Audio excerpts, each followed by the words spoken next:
Well, here we are with me doing videos one-handed again.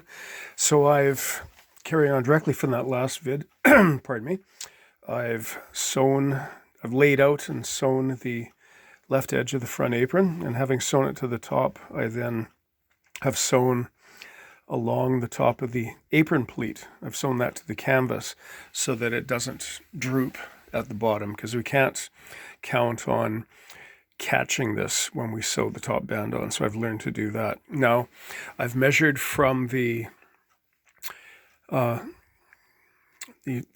pleat, the last seam to the inside apron. Waist is 34, so that comes to this point here, which I've marked with chalk. And that, again, that's the waist, finished waist measurement. The fringe is going to go a little bit beyond that. And if you remember,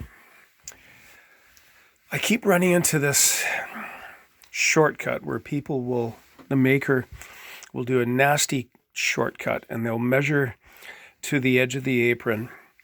They'll allow themselves a seam allowance, which is 1/2 inch in this case, and then just cut.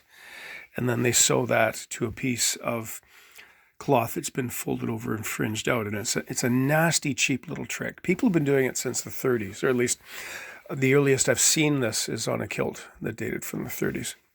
So what I'm going to have to do, because normally in producing an edge, normally I have, where's the edge of my tartan? There it is. Normally I have a full handspan left over, and that becomes the open-ended, sort of the open S fold, as it were.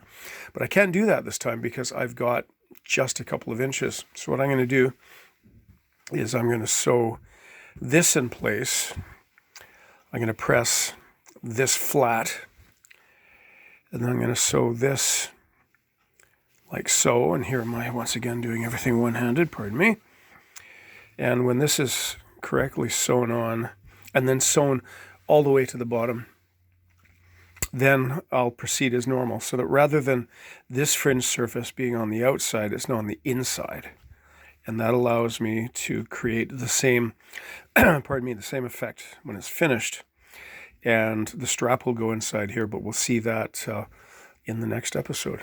Okay, back to work, Rob.